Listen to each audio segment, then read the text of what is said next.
here's the thing. The dialogue is different every time. It is. I mean, they have a lot of different dialogue, which is a cool aspect of the game if you want to add to the replayability value. But I had never heard that before. I'm sorry, that made me genuinely laugh. That was pretty funny. Oh man. All right. Well, let's get this fly so that we can take more hits without dying. This is how you do this part. Just wait for it and jump. Wait for it and jump. Wait for it and jump. Just like that. Throw this at the blockade you see in front of you that otherwise won't let you get past. That was close. And go fast here because there is an ice block that you have to race down here. Otherwise it will kill you. And yeah, if you don't hit the ice blocks to stop it, it will kill you. Well, not kill you. It won't kill you in one hit or anything like that. It'll just take 2 bars of health off you. But believe me, you'll need those 2 bars of health. They add up. Remember, 2 bars of health is a third of your life. Yeah, that happens 3 times, you're dead. And this is a pretty damn long level.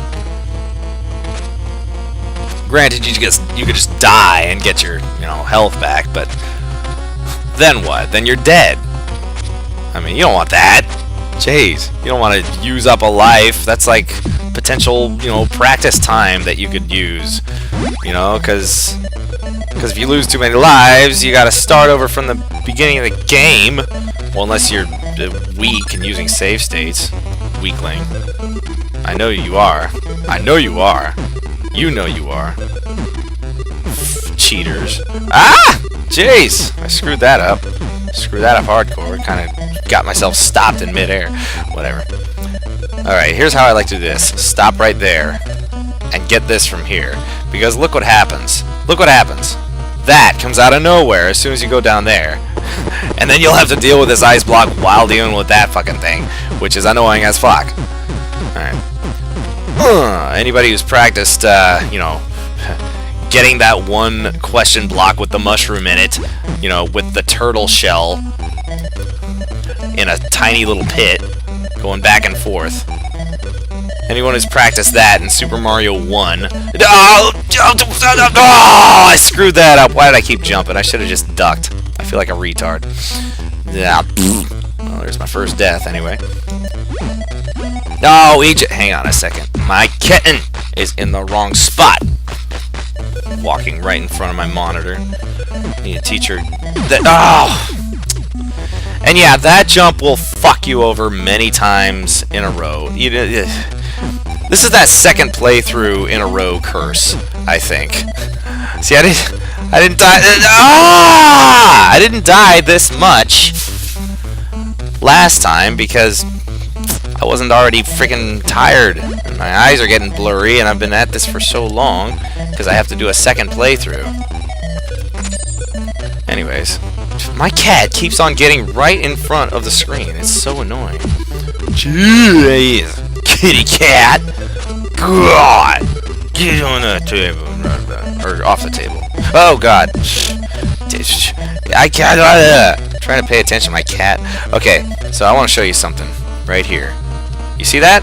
That is the warp zone to level 6. And I don't want to get it on accident, so... because I want to actually show you the game. And I want to show you another thing. Once you go up here... You haven't reached a checkpoint or anything, but all that stuff disappears. Now, normally you can go down there, and that's where you want to go. I mean, normally you go on that platform up there, and it goes down into this little pit right here, which leads you to the end of the level. Well, you can actually fall down there and take the shortcut, but if you do it too early, then you get blocked by a blockade of ice, and you won't be able to get past. By the way, yeah, all these red things, they kill you in one hit. Oh! I suck, man. I just suck at life. Well, now that you've seen that, I'm gonna just go in here. Go like that. Get on here. And fall right here, and we're done. So screw that. Screw you, I don't want to do it the right way. When I say there's going to be a wipeout down there, you can bet on it. Battletoads? Don't worry about it, Toads, because the Dark Queen don't surf. To imply that, yeah, we're going to be surfing. Okay, this surfing level. Not too hard, actually. I mean, I did say that the levels, for the most part, and I made sure to use those words, for the most part, are fairly accurate, you know, accurately, you know, subsequent in difficulty. But this one I don't think is. This one is somewhat about luck, I would say. I mean, this level does get pretty hard at the end because the mines are completely random.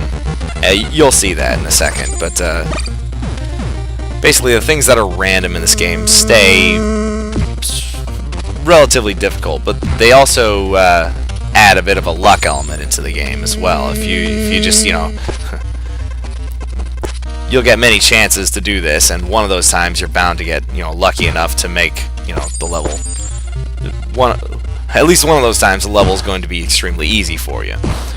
The other times the level may be extremely hard for you. You know, you never know, just because they spawn completely at random.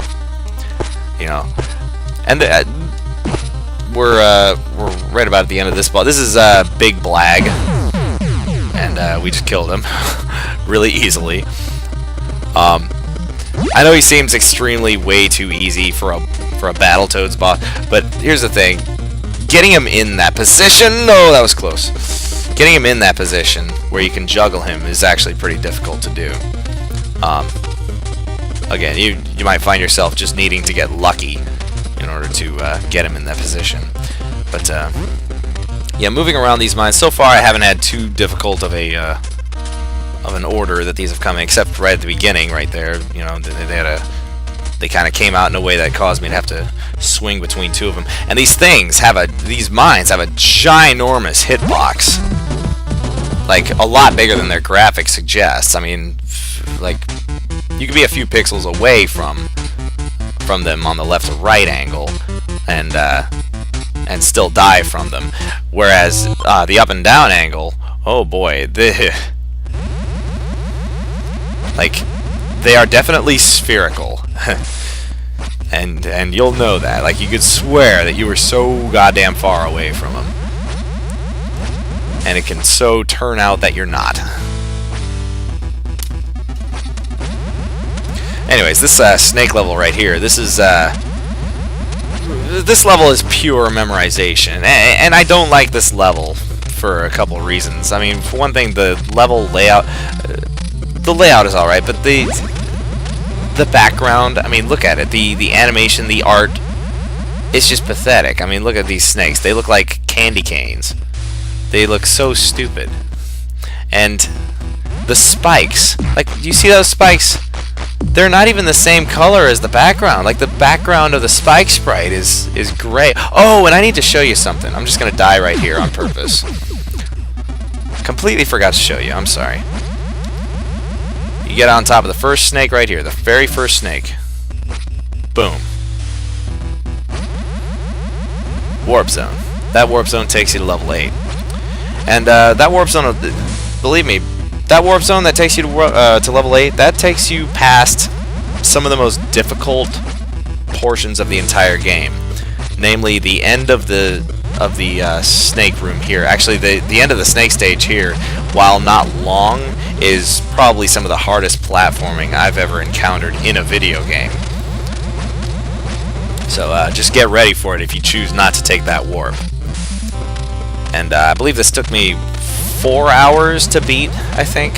That includes all the time I had to start the game over just to beat it. It's crazy. It's pretty difficult. I'll show you how it gets right here. I mean, the spikes are now all over the place. Again, the sprites of the spike, it's just like it's a weird shade of gray, and this time the snake comes out from below you instead of above you.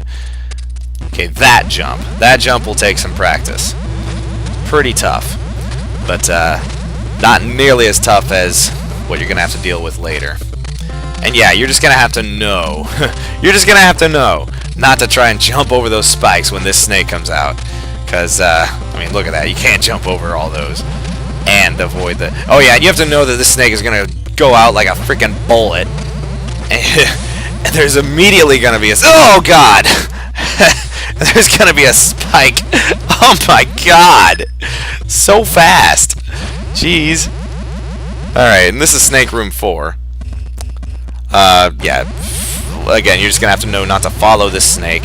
You're gonna have to know that those are platforms. They're very difficult to see because they're, you know, not too different of a shade of color than the background here. And they kind of look like background, actually. They just look like a little weird part of the background. Anyways. Oh, there's something I should show you here.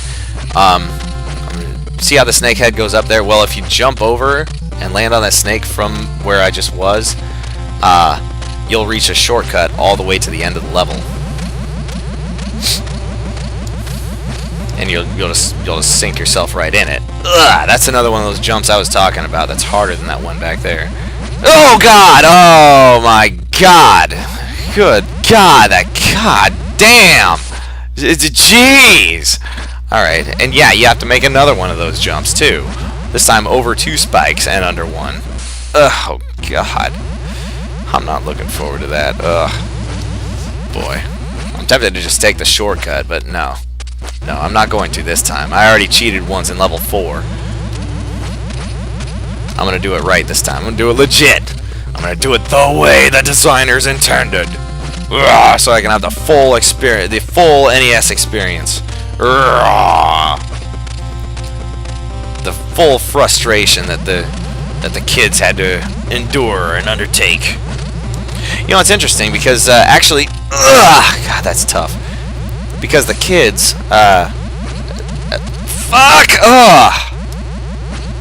Actually, one thing that's interesting is, yeah, that snake's gonna be shorter than you think. Is that the shortcut of this level? That's the way I actually found out how to beat this level. I mean, I actually thought that was the intended way. I mean, that's. I mean, I was sitting there at the top, just like, how the fuck do I do this? And I saw the snake head go up, and I go, oh, okay. So I jumped right over, and I was done. I was just like, oh, well, shit. Okay, I'm all done.